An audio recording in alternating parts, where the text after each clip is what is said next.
Hello, everybody, and welcome to Goho from Home.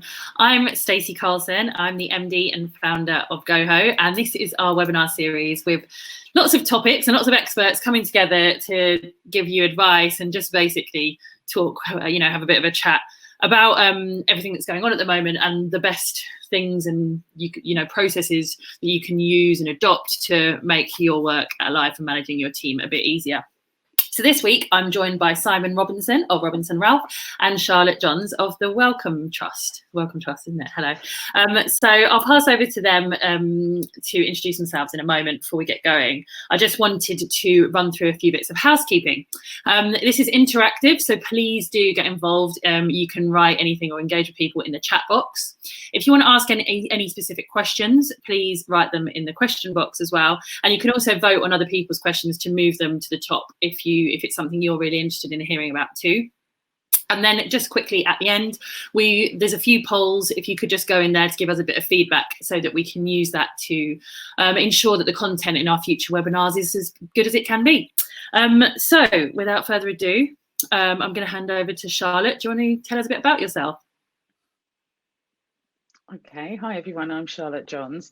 I've been working in HR and recruitment for about 25 years now. I know, before you say it, I don't look like I could have, but I have.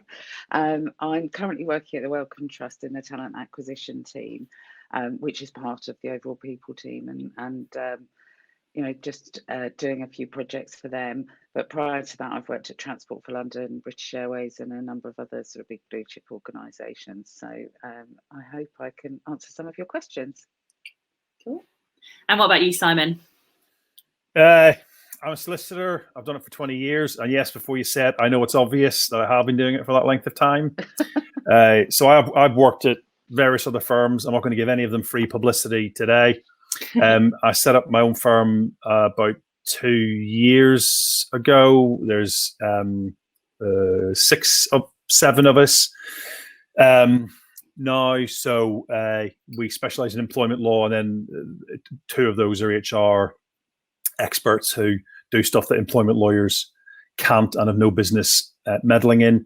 And we've been spending the last 3 or 4 weeks giving people guidance and information about the coronavirus job retention scheme, and now we're moving into giving people advice about redundancy and returning people to work if the furlough scheme's coming to an end soon, which it seems indications are that Boza/Bojo/ the Prime Minister on Sunday is going to make an announcement of trying to start to getting people back to work in some shape or form. We're doing a redundancy webinar next week, which is free, lasts half an hour. So if you want that, Stacey will put the details in the the box thing. There you go. There you go. And if you join that, you get a free a redundancy Q&A guidance information sheet as well at the end. There you go. Sign up now, definitely. So yeah. if I wasn't doing it, I'd be signing up for it. It's that impressive. Yeah, there you go. You heard it here first.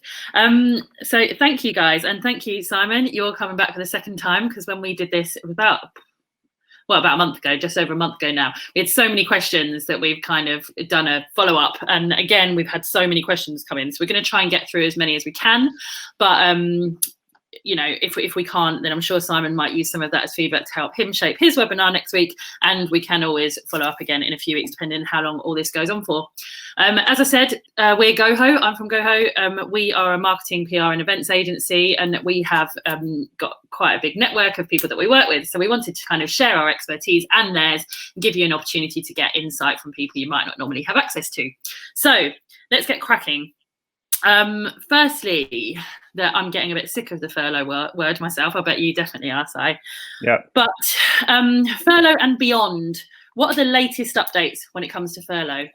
All right. So since the beginning of last week, the following has been clarified / confirmed. The guidance now confirms that where a group of companies, some of these boring, but I'll read them anyway.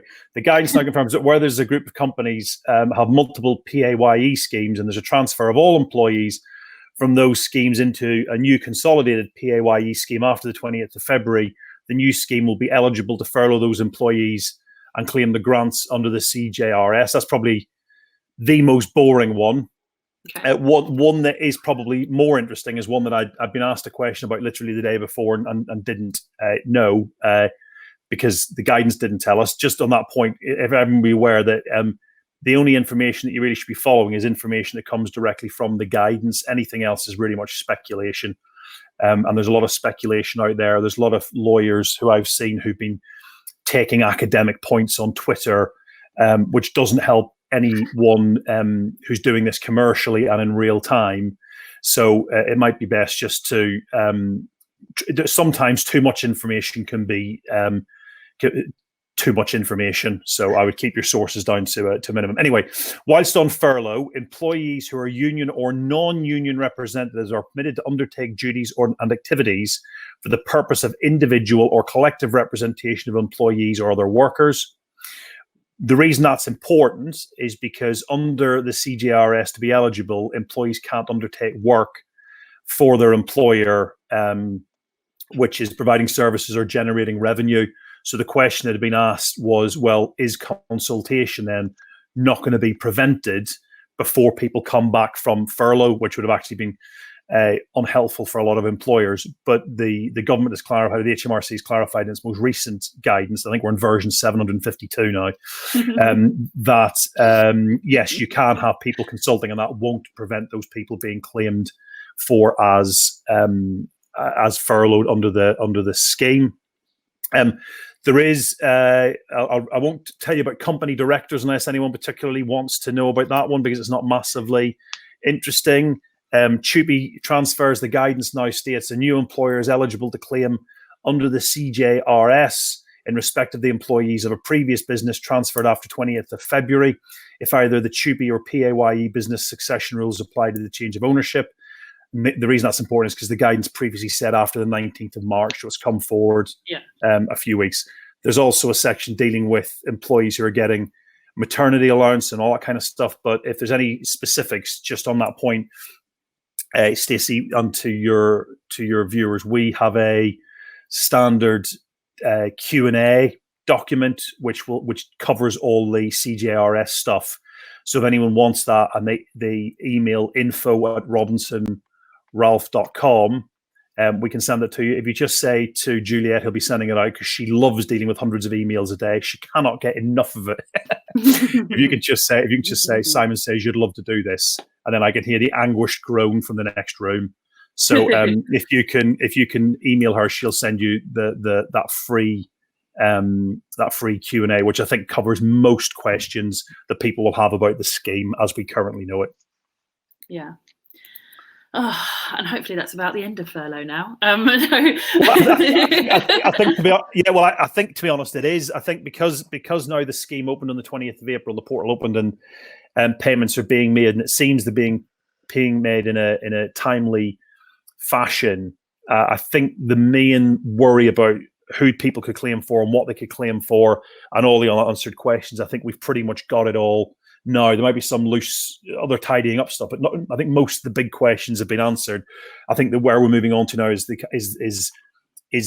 supporting people when they're working from home, when they're furloughed, the going back to work and the redundancy. They're the big three future topics if they're not already current topics. Yeah. Well, actually, just quickly, that's one of the questions that one of the viewers sent in, asking if it's legal for companies to use furlough to part pay notice periods and let staff go after June. I don't know if you've got an answer to that. Yeah, it depends. So there's a quirk in the Employment Rights Act which talks about if your actual notice is a week or more longer than your statutory notice, which would allow you to pay less. So I think what I say in relation to that is if you've got a specific query, give us a call and we can talk through the specific contracts that you want to furlough, because it's contractual led is a short answer. Okay. Cool. And that will probably just about put at the end to our furlough questions for today, unless anyone's got a burning one and they want to pop it in the question box. So thank you for that. Have you got anything to add, Charlotte? No, nothing from me. I think that I will defer to Simon's greater knowledge on the furlough subject. Okay.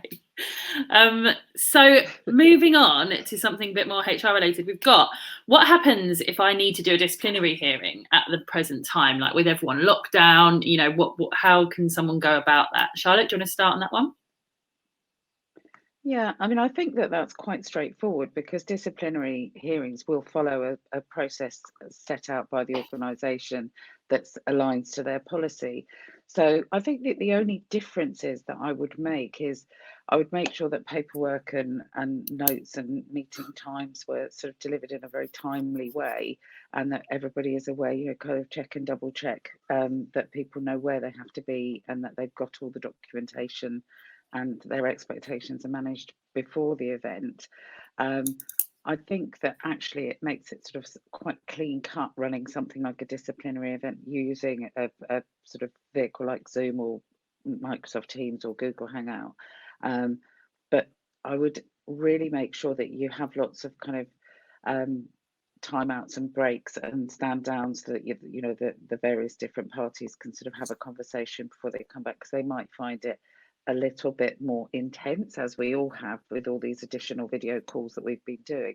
It can feel, particularly when it's a sort of fairly could be a contentious subject, it could feel quite hard work. So I would say just build in some extra time for you know, consultation between the different groups. So if it's a, you know, a person and they've got a representative with them, be it a friend or whomever, that they've got time to talk to them and really think through the next steps. Okay. Yeah. Cool. Have you got but anything? I don't think there's any reason why they can't happen. Yeah, I think notes, effective note taking, timely note taking, that kind of thing. Yeah. So what about you, Simon? Have you got anything to add to that you would, you know, suggest or recommend, or is that the nail on the head? That's it. Yeah, that's absolutely right. Even in normal times, I can't emphasize enough the importance of proper note taking, and there's so few employers that do it properly or that understand the importance of it. And then, frankly, if you go into tribunal on poor notes, it's like trying to polish a poo, because the damage is already done with the lack of notes. So it's not about getting Steve or Brenda from reception to come in and do it. It's people who've been briefed, albeit on a confidential basis, about what the meeting or hearing is about. If it's a separate note taker, which I would always recommend than the person who's conducting anything, and that those notes are checked properly by the employer before they're sent out. Yeah. Yeah, I think that's really helpful. Definitely a reminder for me as well to make better notes and look clearer, and also just like save them all in a place that you can easily find them. Because I do things and I'm like, yeah, I'll write some brilliant notes and you record meetings, and then I just don't, and then I don't save them in the right place and can't find them. So definitely save them in the right place, guys. I mean, one of the things we've had lots and lots of messages and questions about, and we're, you know, spending a lot of time working on and championing at the moment, is about employees' mental health and well-being. I mean, that's such a big topic, and it's something that's coming up in every single one of these webinars every single week. I mean, we as a company have recently launched a virtual event offering to help support company culture and well-being. So if anybody is interested in that, please drop us a line and get in touch, and we can talk about that offline. But furthermore, we're doing another webinar on the 27th of May, which is a follow-on to our last wellbeing one, which has got wellbeing experts on it. So I would ask you to sign up and register and come to that one, so we can talk to the specialists. But I mean, one of the questions I'd like to touch on now is how can I ensure I'm supporting my team's mental health and well-being? You know, have you guys got any suggestions for what you would say to make sure that people are on top of that? Charlotte? Yeah, I'll go first. Sorry. I think that there are lots of things that you can do, but I think the important thing is to do lots of things. It's not as simple as just having, you know, an app or a policy or, you know, a weekly team call. I think that you should have all of those, and then, you know, encourage the individual and the group contact with anybody that works for you. So something like your sessions would be great. There are some really good apps on the market, and in fact we have with my team morning coffee every single day, where somebody takes a screen print, which we didn't realize she was doing for the first 6 or 8 meetings of all of us looking a bit sort of bedheady and, with our coffee. But we don't talk about work. We just kind of check in with each other, ask how families are, just how are we feeling, and that has become, it wasn't as easy and didn't free flow as well in the beginning. But I think that it has worked really well and we've really bonded through it. So I think the formal things like the apps and the EAP schemes and the online help desks and the policies need to be there, but also there's nothing to replace that group contact and that one-to-one contact. And sometimes it needs to be guided by a professional. Yeah. What about you, Simon? I know you do your fortnightly pub quiz, which I have to say I'm very sick of pub quizzes, but yours is the only one that I still do. Good. We do it every single time. Charlotte and me actually had a team last week. We were called the Gohos. Yeah. And we won, didn't we? Yes. Yeah, we did. It was very impressive. It's not professional at pub quizzes. I think it's fair to say that the questions and the answers don't always match, and we regularly get picked up. We regularly get picked up that something's changed, so it becomes part of the fun. I think. I mean, in terms of what you do, everything that Charlotte said is right. We've obviously got the balance that employees can't work, so there's that. It's making sure that whatever you do isn't work. But assuming you've done that and you can identify what's not work, then it's about two things. One, looking after people's mental health whilst they're off, and also making sure there isn't a massive culture shock whenever they come back into the office and haven't seen each other for months. So that kind of daily coffee is an excellent idea. We do a pub quiz. I think other places do a pub quiz. Of course, some businesses will absolutely understandably not want to have although the pub quiz doesn't require people to drink. Obviously, we're not policing it, or as many soft drinks as you want. But some people might be uncomfortable with that, in which case, fine, have coffee meetings. We the other night watched with, albeit it wasn't a colleague, but a mate of ours. We watched Britain's Got Talent with him virtually, and he had got his computer open, and we did that. So there's that kind of stuff where you can, and I've heard other times where you watch a film together or you watch a TV program together, something that brings people together, or you have lunch together or something like that. And I think those kind of general things are right, but also you've got to be mindful of there's people who've been off with mental health issues already, or other medical conditions. Then you need to be treating them as you would if they were off on sickness absence anyway, and taking special care of them, and making it clear to employees that if they have got any kind of mental health issues that are starting to feel down, that they are free and must contact whoever the designated person is, and that person hopefully should be trained in having those conversations, and knowing how to escalate and where to escalate properly as well. So I think there's the formal stuff, and then there's the stuff that's preventative to stop people getting that bad. And the other thing to remember is there's a lot of people who are on furlough now who are worried about their income,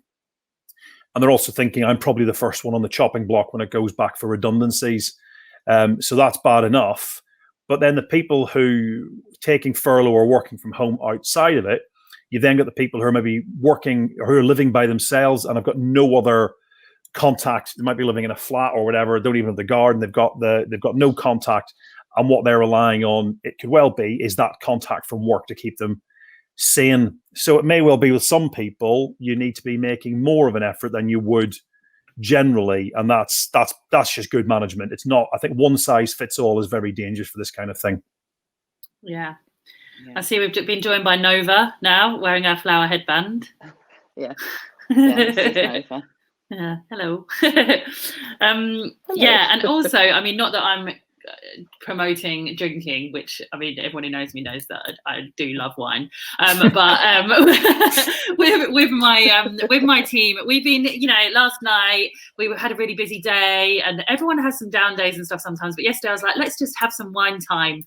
So we all caught up and had a glass of wine and just talked, like you said, talked not about work stuff. We're talking about what we're looking forward to, and just looking forward to the future and trying to get some hope and positivity going again. I get that. I don't know about what everybody else on the panel or what the people watching think, but it feels to me when we turn on social media these days, there's a lot of, and I totally get it, there's a lot of people on talking about being down, and I get how people are down and they're being low and depressed. I get all that, and I think I think we have an obligation as well, especially people senior in a business, to make sure we're not projecting that downness on our team. We've got to be benchmarks for our team and role models that we're up. Even if we're not, we've got to make them think that we're up and keep them all buzzing. So I think that notion, as you say, whenever we're getting people to interact with a team and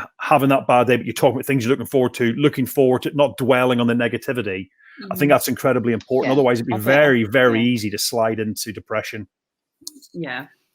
We don't talk about sort of sad things on our team calls. And by the way, they're at 8:45 in the morning, so we can't have wine. But tomorrow we've organised a pub quiz, and everybody has. And that's for the whole of the HR team at Welcome, and we've everybody has in the talent acquisition team is having to make and bring their favourite cocktails.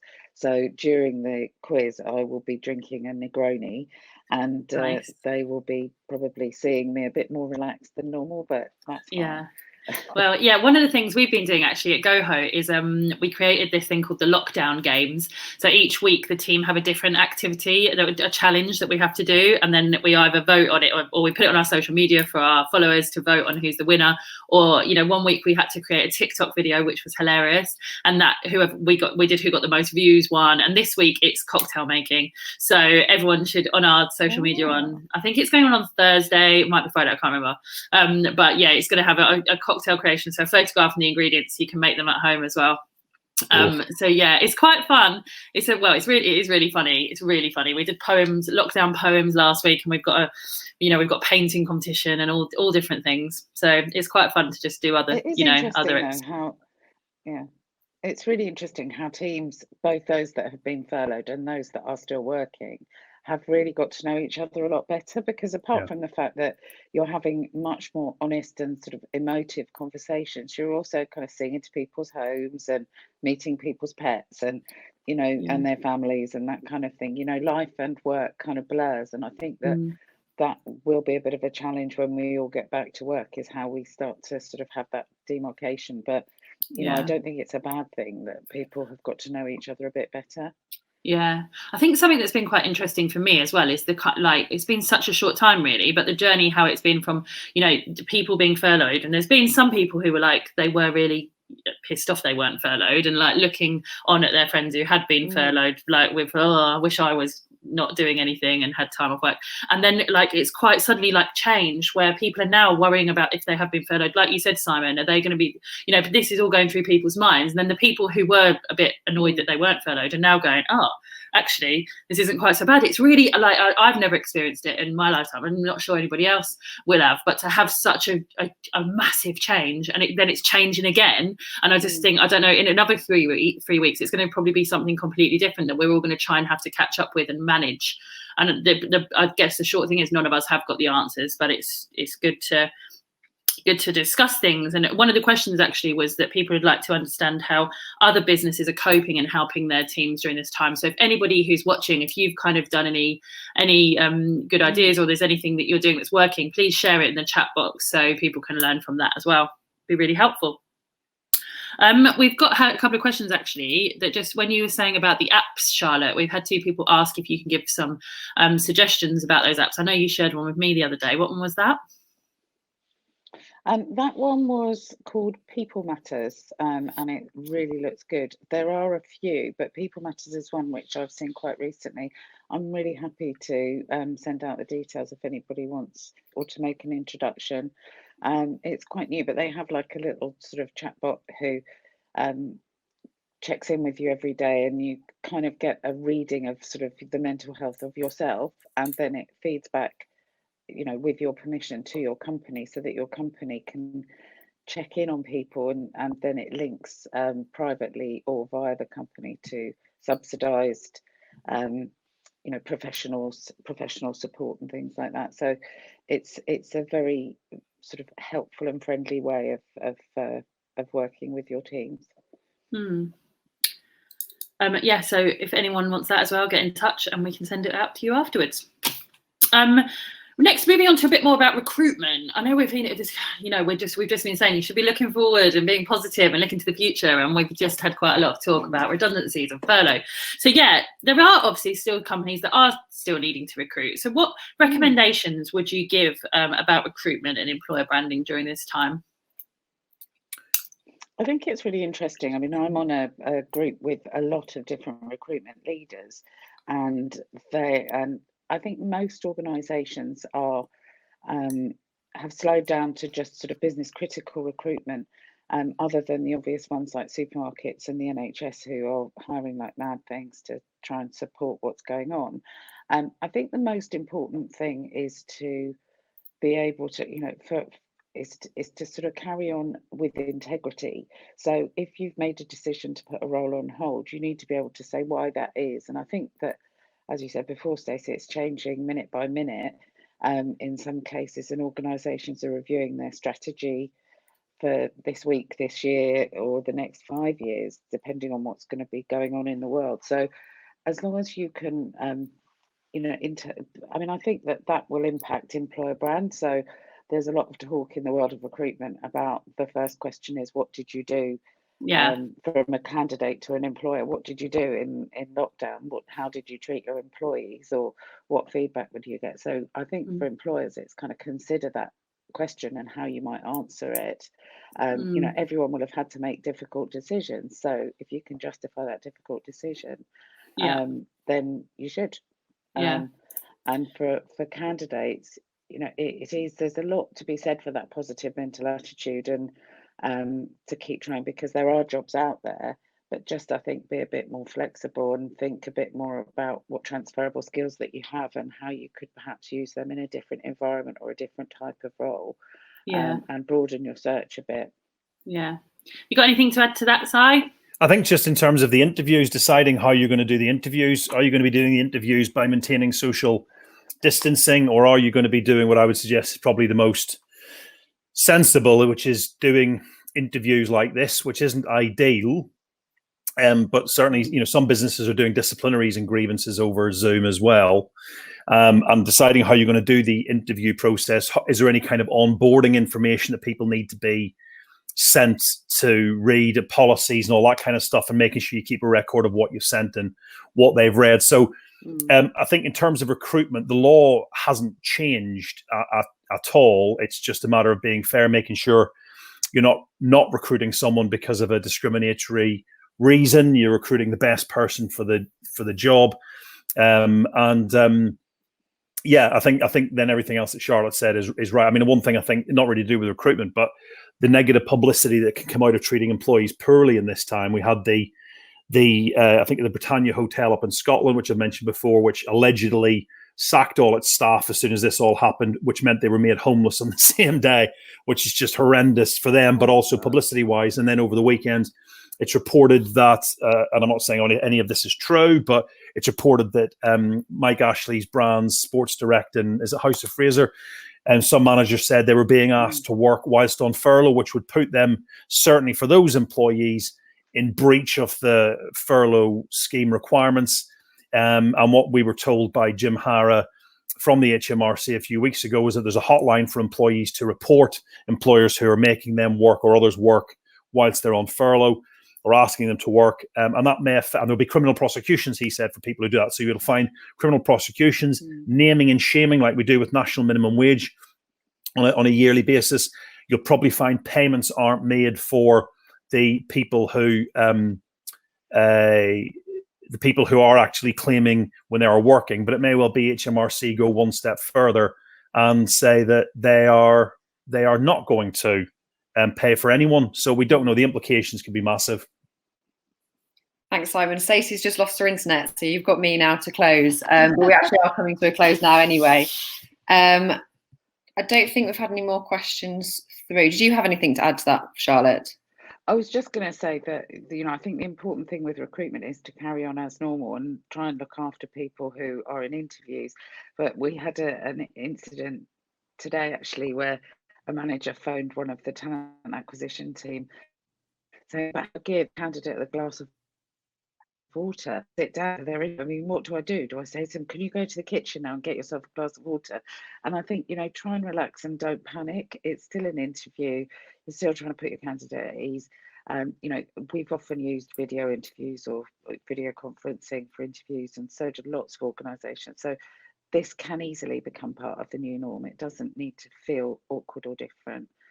It's just a case of easing into it. Definitely. Thank you. So yeah, that's half an hour gone. It's gone very, very quickly. Really quick. Yeah, really quick. Thank you both. Some really, really interesting points. So next week's session is on marketing. I posted a link in the chat box for anyone that wants to sign up for that. And yeah, if you have any more questions, let us know, and we can always organise a third round of Recruitment HR. But thank you so much, Simon and Charlotte. That was brilliant. Really appreciate your time. And enjoy the rest of your day. Thank you very much. Thank you. Cheers. Bye. Bye now. Bye.